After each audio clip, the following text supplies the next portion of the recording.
Welcome to the fourth episode of the Now I Know podcast. I promise to give you industry professionals that will make you walk away from every single episode saying, now I know. Now, my next guest is a well-respected thespian. She's a legend, a veteran with over 40 awards under her belt. Including 28 Best Actress Awards and a recent Golden Horn that she took away at the SAFTAs, of course, for Best Supporting Actress in Comedy for her Netflix's Yo Christmas. Her gift in performance has made her travel to over 48 cities in England, Ireland, Scotland, and Wales. She has been in over 400 productions in local and international stages, television and film productions. In the words of Dr. Maya Angelou, yes, in the words of Dr. Maya Angelou, when you get, you give. When you learn, you teach. And that is what she's been doing through her outreach program that trains young people coming from underprivileged backgrounds. She offers training in voice coaching, yoga, dance, and acting. We have Mrs. Dorothy N. Gould, the legend. Hello. Thank you so much for making time to be with us. We've said it off air that we've been planning to do this. We've been planning to do this for what, 2 years now? Yes, meeting in the corridors by generations. Yes. My heart is full.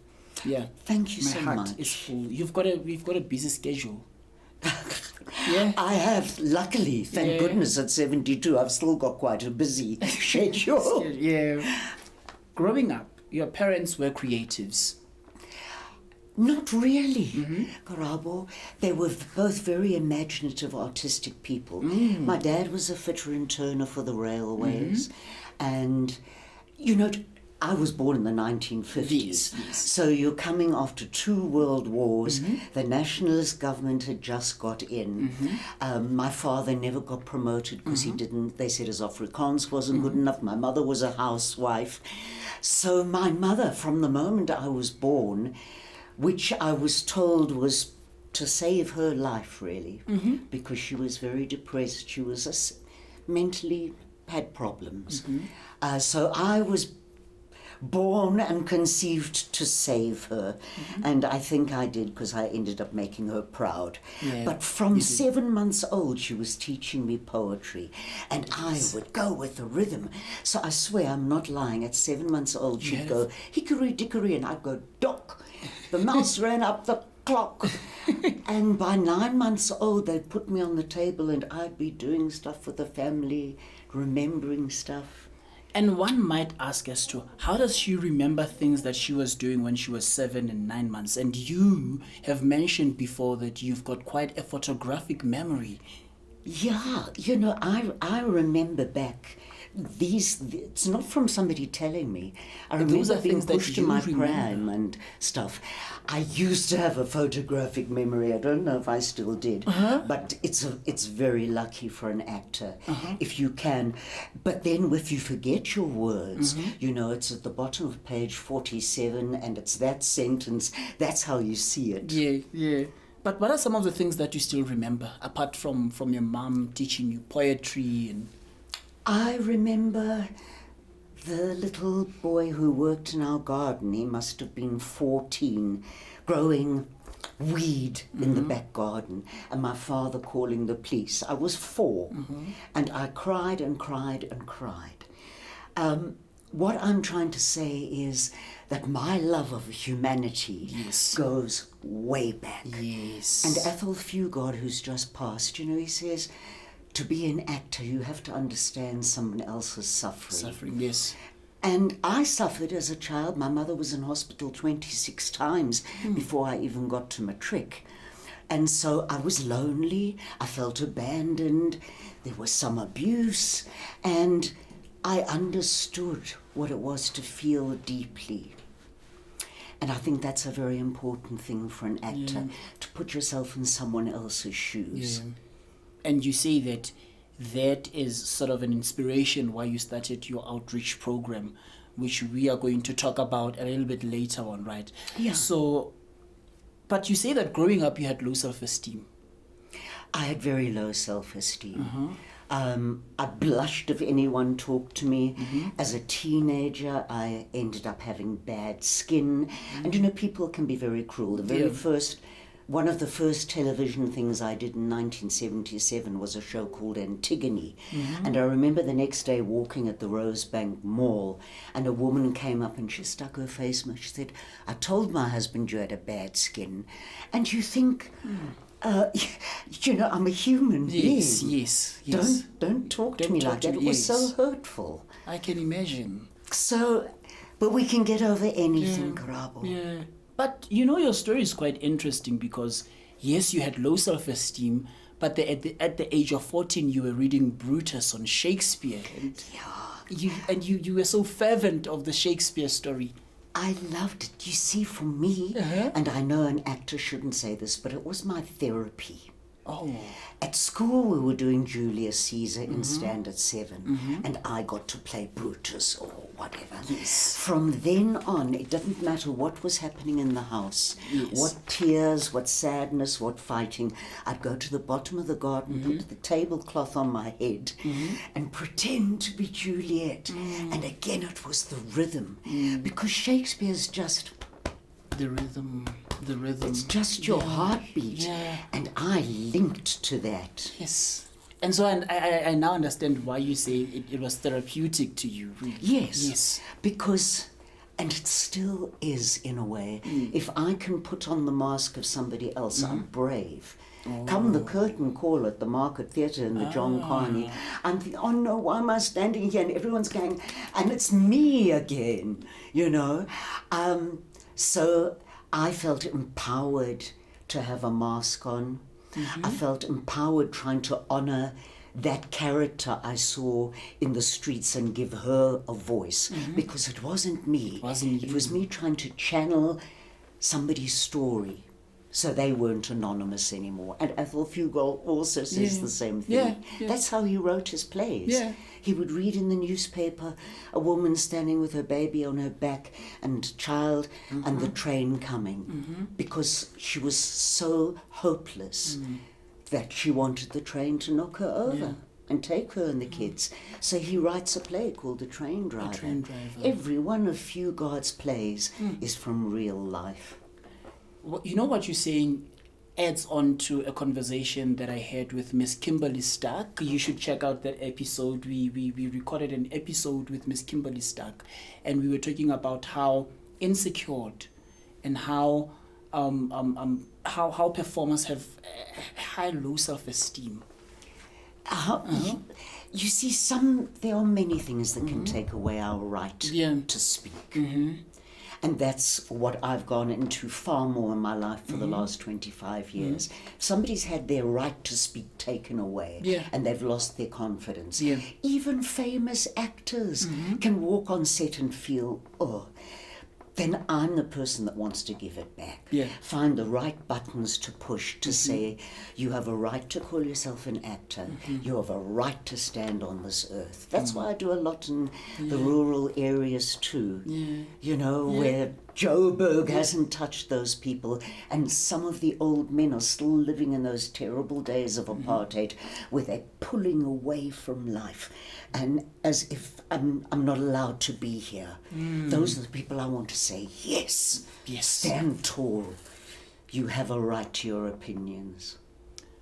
Now, another thing that sort of confuses me about this is that, yes, you had low self-esteem, but you were on Springbok Radio.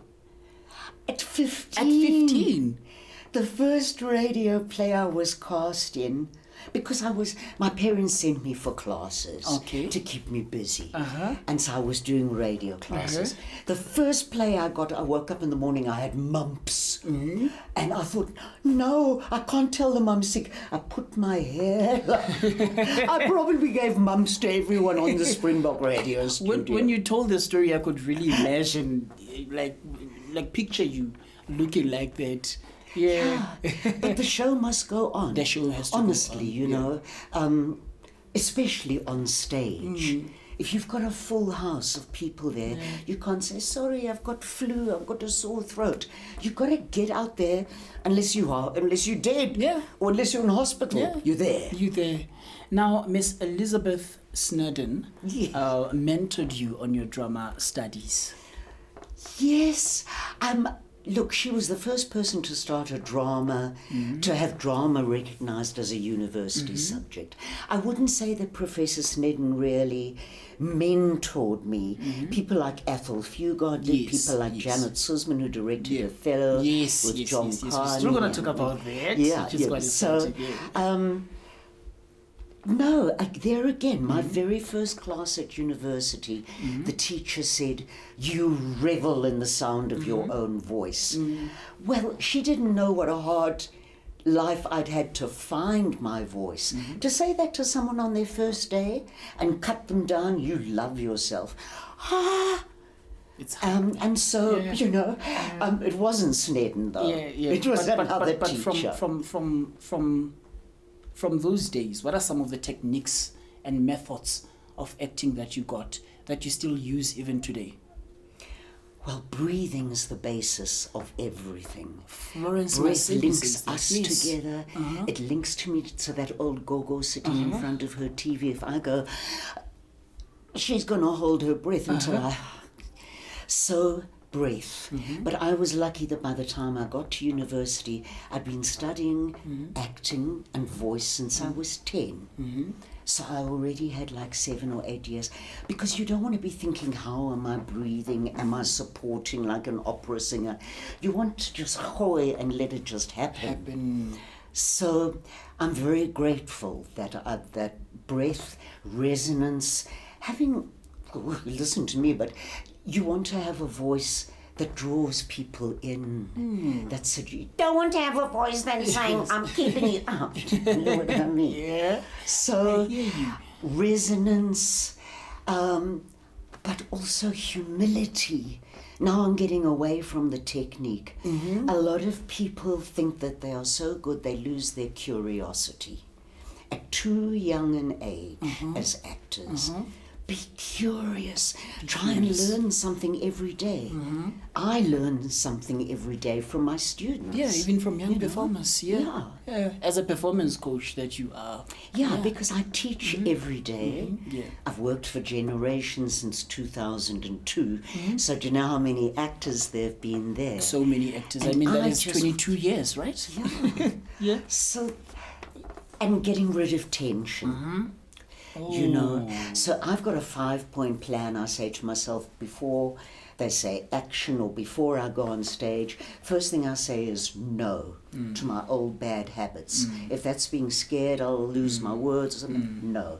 My neck is free, lengthen and spread my spine so I take my height in the world, soften my stomach so I can breathe. You don't want to be breathing.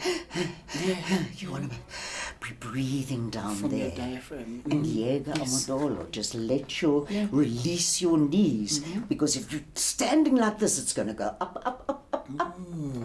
So the key for you to breathe properly, first you need to let go of your madolos, like you just Yes. said, your knees, so you can actually breathe properly. Yeah, even if inside your shoes your toes are like this, but you're saying, I'm so relaxed on top, that tension will come up.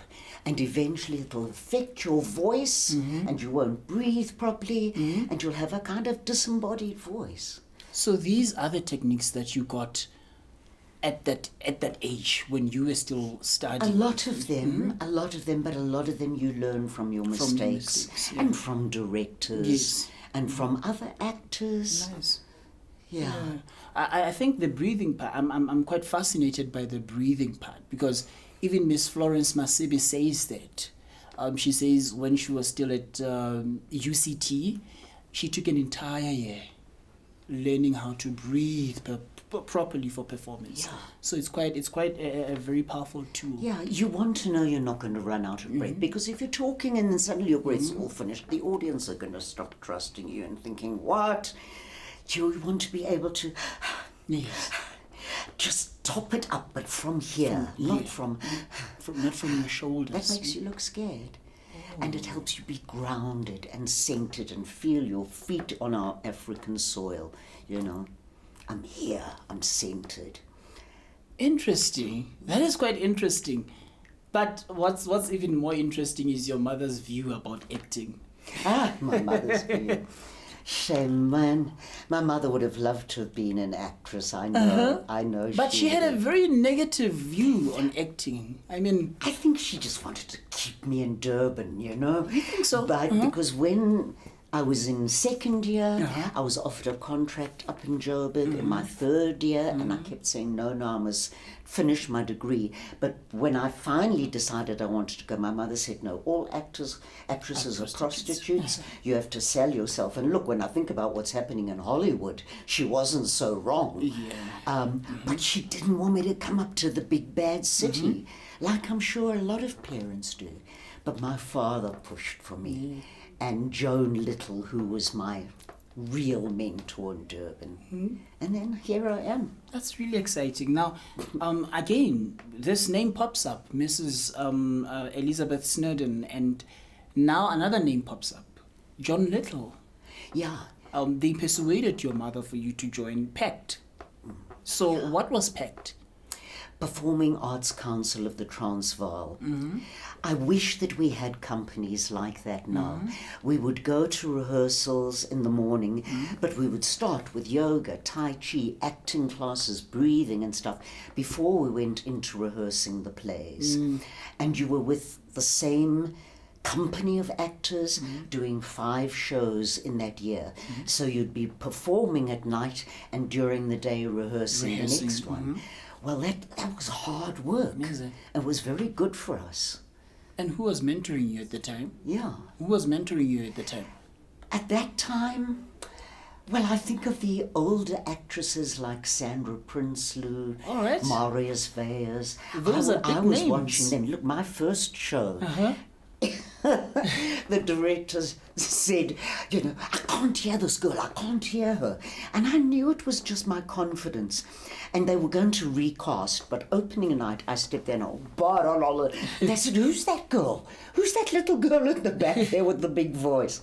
So, you know, I didn't stop. And the next show I did, the director, this is how people can break people down. He said, you're going to be the weak link in this production. What a thing to say to someone. You are going to be the weak link. So you go into it thinking, there's something wrong with me, I'm going to be bad. Considering that at the time I you had low never self-esteem. break I'll never break anyone down. I want to build people up to be the best they can be. Now, through PACT, you moved to Johannesburg for three years. I left Durban and I joined PACT in Johannesburg. And then I stayed for 3 years because TV was starting. Yes, at the time. It was 1975. And we wanted to make enough shows so that when TV actually opened in 76, they had a stockpile. So the very first one I did was called... gosh, I can't even remember now, but Antigone, we had the RT's Awards in those days, so I was nominated for that. So I left the company and theatre to go into TV. But because I had problems with my skin, it doesn't matter how well you can act. They put me on a blacklist. Is it? The head of drama said, you can't use this girl, got a pimple here and a pimple. Yo. But now, wait. So they couldn't use you because of your skin? So? They couldn't use you because of your skin? Yeah, they put me on a blacklist. It didn't matter. As I say, adversity, suffering makes you stronger. You know, I wasn't gonna... In London, when I was living in London, I went to an audition one day and it was for a musical and I'm not a trained singer. I messed it up. And I thought, I can go home now and be sad and depressed, or I can go to this other audition, 7 miles, I have to walk there, but I'm going to show them what I can do. They said they didn't want to see me. I walked there. I sat there. They said, we didn't want to see you. I sat there for 5 hours. When they'd seen all the other actresses, they said, oh, come in. And I got the part. But do you know what I mean? You Yeah, can't yeah. go home and cry And let yourself be pulled down. You've got to say, I'm going to show you what I can do. I'm going to kill this. now, what happened to that little girl at this time? Now, what happened to that little girl with insecurities, with low self-esteem, with who sought validation? What happened to that little girl? They can live side by side, Garabo. You know, that's the thing I find so odd about acting, that sometimes you come off stage, you've pumped with adrenaline, you think, I'm on top of the world. The next moment you can wake up one day, I admit it, and maybe this will help someone else. I suffered from depression from very early on, and so those two things in me to this day exist side by side. So the little girl is still there. Still is there. basically what I'm saying. So they're just living side by side. Yeah. Quite interesting. Quite interesting. But now, how do we heal the little girl? The spoken word. Do you know, I know I shouldn't be talking about my homeless company now, but in 2012, I just got so sick of seeing young men standing at the robot, going, you know, and people driving past, winding up their windows. It makes me want to cry. I'm sorry, but hiding their handbags. And I thought, if it hurts me so much, do something about it. And that's all that I've done with my company, my Shakespeare company. They don't only do Shakespeare in Hillbrow. We're in our 13th year now, and I started with Let's Breathe. Let's breathe. Well, I started with come on, leave the heroin and leave the Nyopi. Do you want to learn to act? Yes. One's been in America doing a one-man show. One's been in Germany. One's been in Belgium. One's been in Amsterdam. From the streets. Because I taught them to breathe, so they got oxygen to their brains. And as they found their voices, in the beginning those guys wouldn't even say my name's Gift. Yeah. They wouldn't stand in a circle. But slowly, patience and love, you can give something back to someone, give them their confidence back. Sure. Wow. I think I'm at an awe of that part of your life. That really you can really use a thrown away stone to build a foundation and to build an entire house, and I think that's your story. People need to be loved. And we don't know people's stories, and it's not for us to judge, it's for God to judge. But we don't know why that guy's run away from home. One of my guys' mother poured boiling water over him and he's scarred for life. I would also run away. If I was sleeping in the park by Clarendon Circle there in Hillbrow and it was winter, I'd also want a dop. I'm not to say, so I'm not there to judge anyone. Yeah. I'm there to love. I don't know why we're here in this world, but for me, we're here to love. Yeah. Let's go back a bit. So you went to Brittany, right? And you stayed there for 4 years. You toured around London. Which place were you doing at the time? Which plays were you doing at the time? Well, look, I was running antique shops. I was cleaning people's houses. I was walking people's dogs. I was doing a lot of funny jobs. Because it takes time when you go to a new place and you haven't got their sort of accent and all of that. So it took about 6 months. But the first play I did was with quite a famous American actor called Frank Langella, who played Dracula. So that was in Plymouth. The way it works with the union in England is you have to do at least 3 months out of London before you can even audition for a show in London. I just wanted to prove something to myself. So I went there and I worked hard and I worked hard. When I ended up in my star dressing room on the West End at the Duke of York's, I thought, okay, I can go home now. I've proved something to myself. You know, with the Frank Langella story, there's something so incredible that happened there whilst you were still doing that play. You say you traveled to 48 cities. Yeah. And Princess Diana, she came with her sons. Yes. It was to show her sons that you were actually not the witch. So to those who do not know the play that she was doing with Frank Langella, at the time she was doing a play called Grand High Witches and the Witches. The Witches by Roald Dahl. Yes, and you were the witch. I was the head witch. Yes. And I tell you, I never and left you were the terrifying theatre. at the time. That's the hardest job. I nearly stopped acting off because 48 cities, a different city every week for a year, 12 shows a week, and I had to have makeup, then a rubber mask of my face over the top, then another thing, then a wig. So I couldn't leave the theatre and redo all that makeup. It took me 2 hours to do.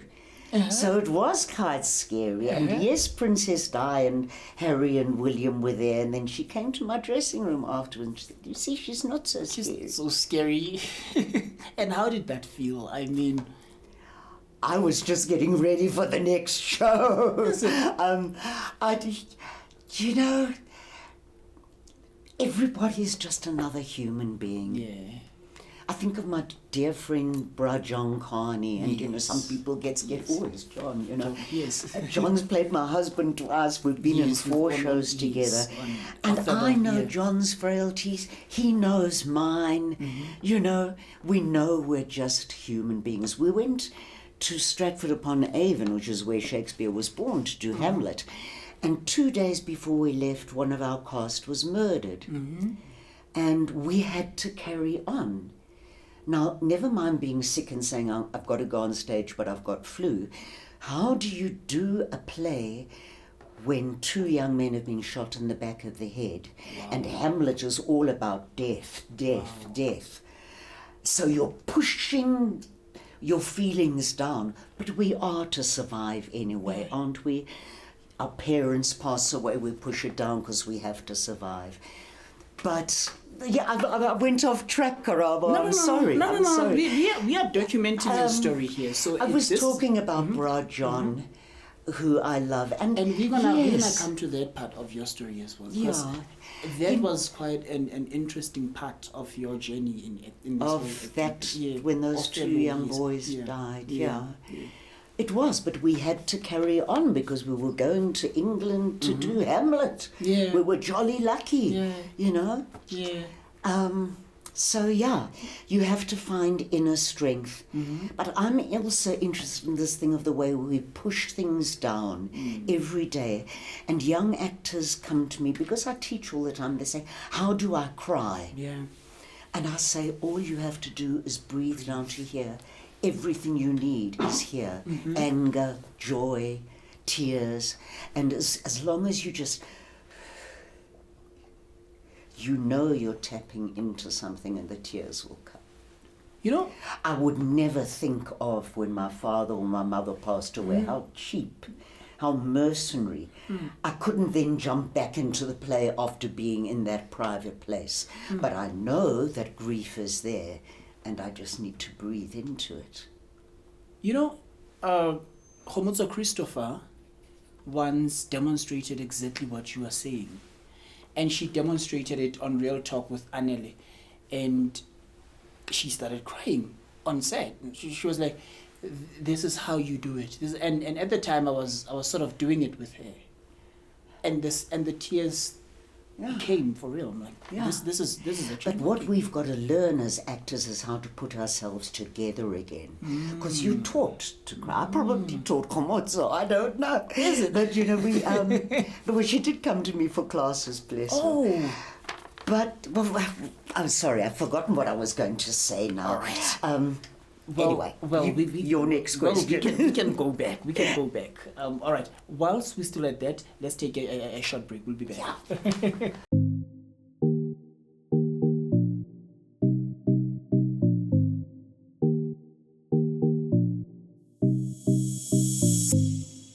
And we're still unpacking the story of Mrs. Dorothy and Gould. Thank you so much for sticking around, ma'am. Thank you. Thank you. Now, we were talking about your time at PACT. We've discussed your time at PACT, and we spoke about your experience in England, your time when doing the Witches and the Witches, and your experience having to have the late Princess Diana coming and bringing her sons to you, and all that experience. Yeah. But at the age of 24, you were a junior lecturer, and you're co-directing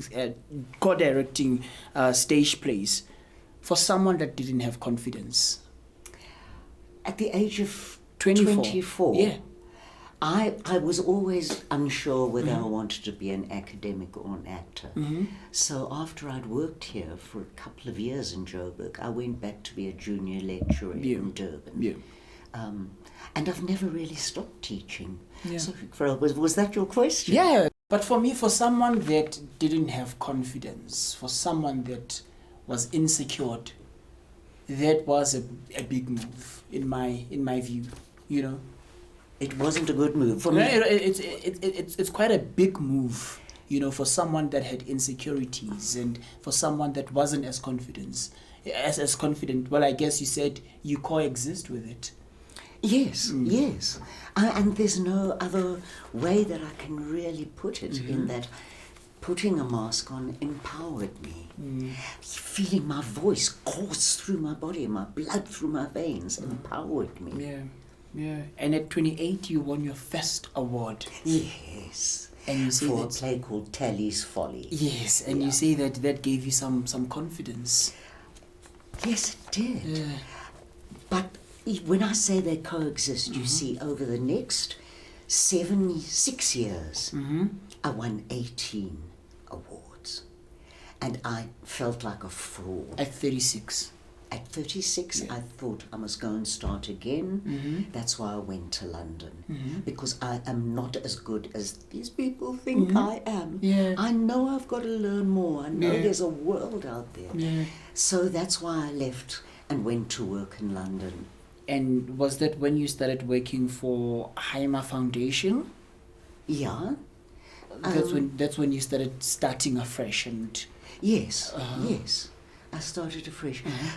But, you know, subsequent to that, I did a show called Malora, which is the Sotho word for ash. It was after 9/11 and the Twin Towers. Yes. And that play, much more than travelling in England, and I loved Ireland, but working all over America and Spain and Germany and Amsterdam, and that play took me around the world, and that gave me confidence to just see that, our talent is as good as anywhere else. We still want to talk about your time at Malora, because there's every experience you've collected has a story behind it. I mean, your time at Othello, Malora, Witches and the Witches, even at Heimer Foundation. I mean, you auditioned for a play called King and I. Yes, yes. That's the one I did really badly, and then I went to the other audition and I got it. Yes. But you said you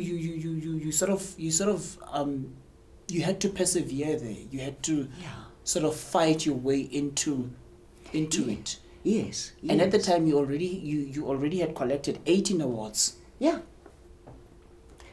They can be empty if you... I still feel like, what's it called, imposter syndrome or something. Yes, imposter syndrome. Yes. How on earth have I got all these things on my shelf there? Yes. But Malora is an interesting story because I wasn't the first person cast. This is a play from the ancient Greek Oresteia, directed by Yael Faber. Yes. And there was another actress, and she ran away I don't even know who she was. Yes. She ran to the mountains. Yes.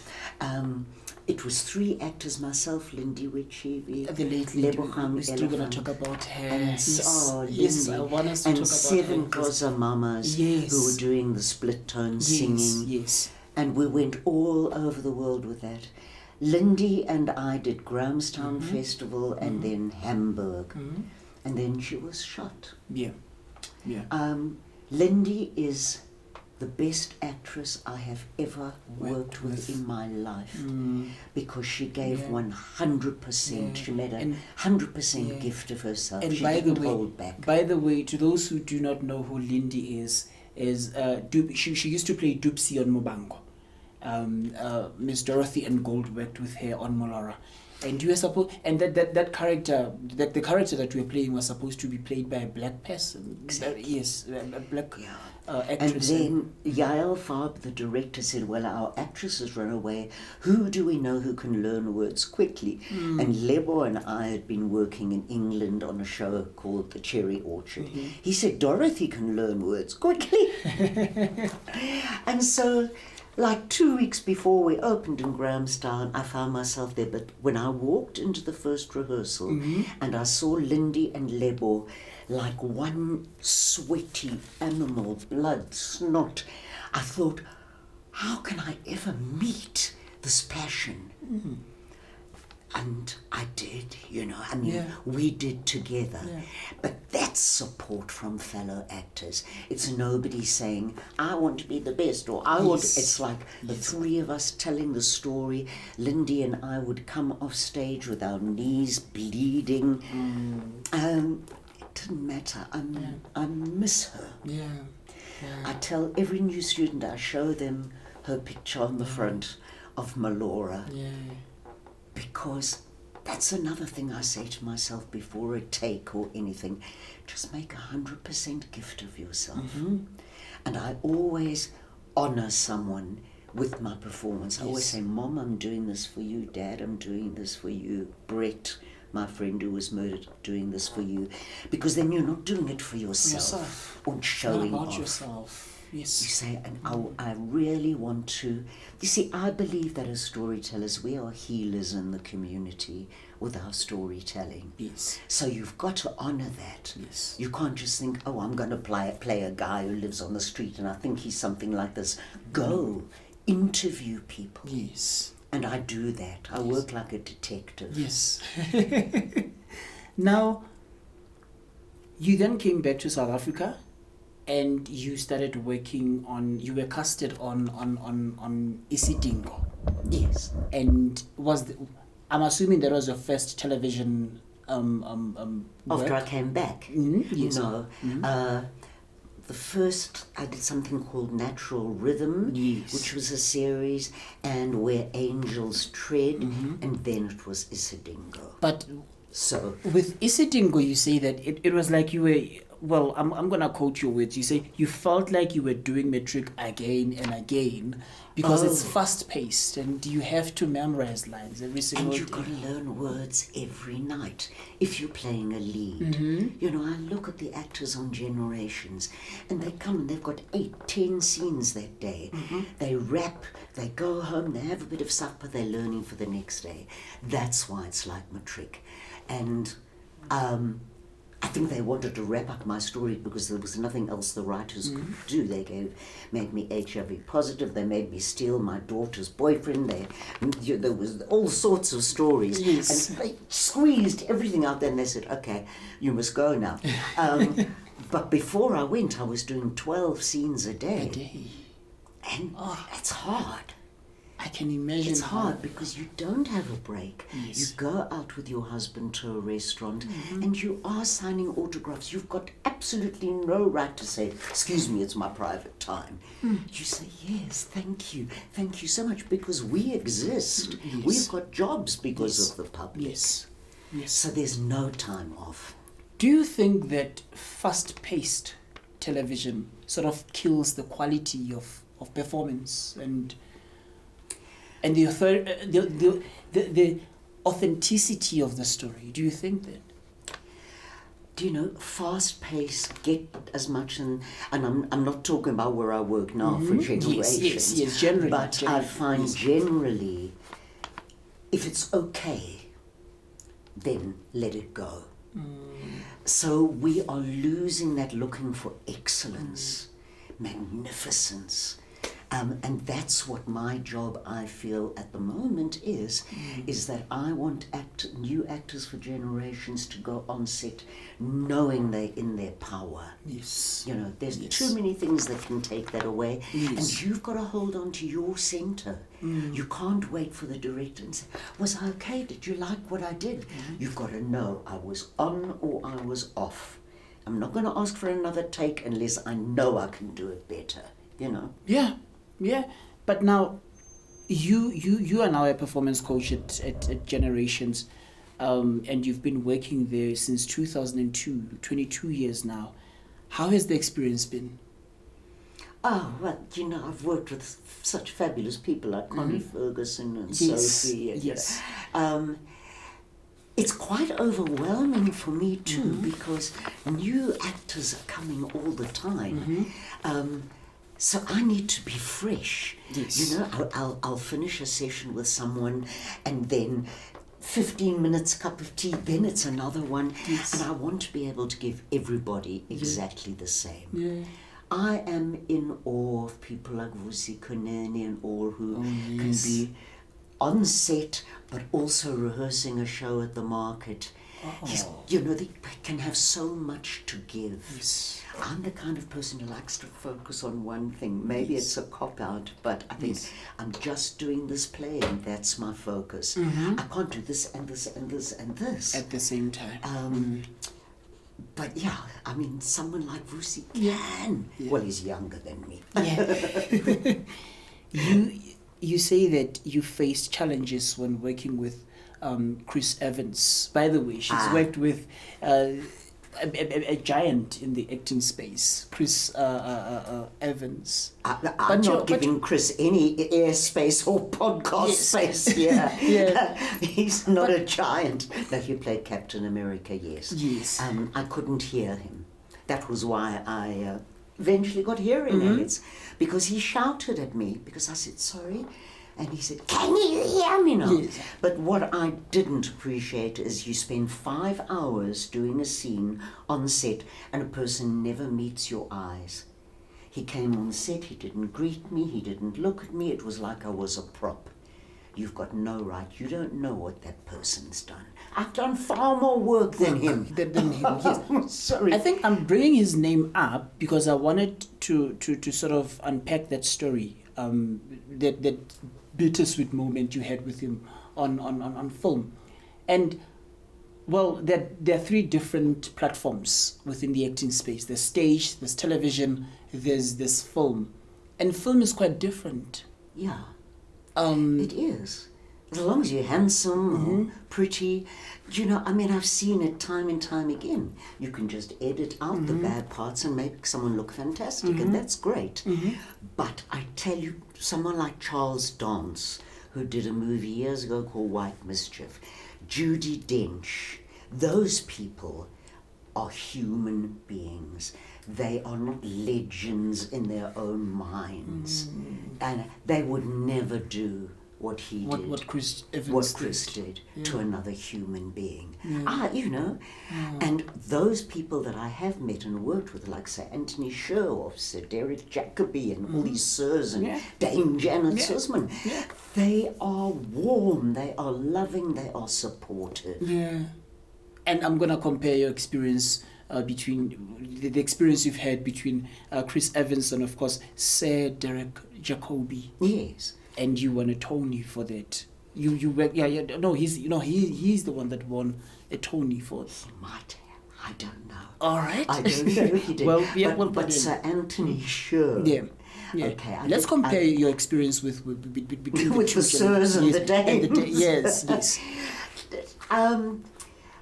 Look, I mean, someone like Sir Anthony Sherwood is amazing, and he's considered to be the leading Shakespearean actor of his generation. Yes. But I love his story because I know you like little anecdotes. Yes. When he was made Sir Anthony, and he went in front of the Queen, and they put a sword on your shoulder like this, and the not maitre d', but the guy who said, "This is the greatest actor, Shakespearean actor of our generation, madam, ma'am," and she said, "Oh, really?"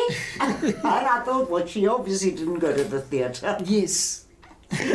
Now, in 2011, you were a keynote speaker at some conference, and the argument was that Shakespeare should be kept at bookshelves. Should be taken off. Should be taken We off. don't Yes. need Shakespeare. And you were against that. On the same panel, of course, I was saying Shakespeare you are were such against, universal, yes. powerful stories. They're about all our lives, so I don't think it should be. But there was one actor, he was originally from Ghana, I think, who was on the panel, and he was, "No, Shakespeare's stupid old white man 450 years ago, why do we need him?" And he, what did he do the next year? He played Othello. Who's going to turn down Othello? But so, you know what I mean? Yeah, You must absolutely. be careful when you say these things. I saw Palance live. Palance Latla, yes. The first time I gave Palance a piece of Shakespeare, Macbeth, tomorrow and tomorrow and tomorrow. Yes. The tear, as the words took over his heart, the tears just ran down his face. And I filmed that, and I took that with me to London. And I filmed my homeless guys from Hillbrow, and I said, "You tell me that this doesn't heal, that it doesn't help people find their voice." Because it does. It does. But yeah, they said to me there, "I'll just tell them what they want to hear, that Shakespeare's rubbish." I said, "I can't, because it's not." But again, someone might debate what you're saying by stating that things evolve, music evolves, fashion evolves, even storytelling evolves. Of course, and it has. Yeah. But that one survived and translated old Shakespeare into Japanese and every single language. But what makes it relevant? What makes it relevant? I mean, Macbeth kills his king because of his ambition. Othello, it's racism in the society and jealousy that overtakes him. Especially the tragedies, for me, are incredibly powerful because they make us check our own inadequacies. Pride, Yeah. Yeah. They say pride comes before a fall. It does. Don't put yourself up there. Up there. Yeah. I would never do that with my students. Yeah. I would never say, "I know everything." I don't. You don't. Yeah. And it's not me you should ask. When my guys in Hillbrow, who came from park benches and sleeping on the street, when they are asked why they prefer to do Shakespeare, the one guy said to me the other day, a Peewee said, "My pastor said everything's here in the Bible," and he said, "But I said, no, I'm finding everything in Shakespeare." Yes. I'm not saying that the Bible hasn't got everything. Yeah. But if those guys can say it means something to them, I'm not going to take that away from Yeah. them. And 6 years ago, you were doing a one-woman show, Year of Magical Thinking. Yeah. And you had to learn 62 pages. 65. 65. Yeah. And you say the story is quite sad.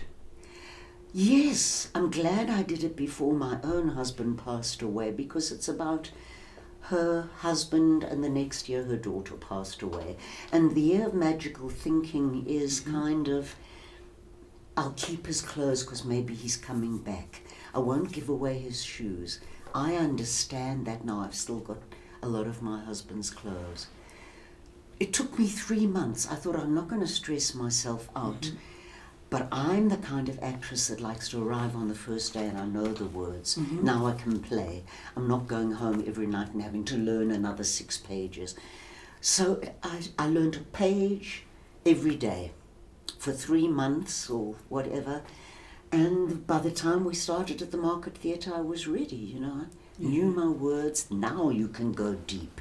Now you can explore.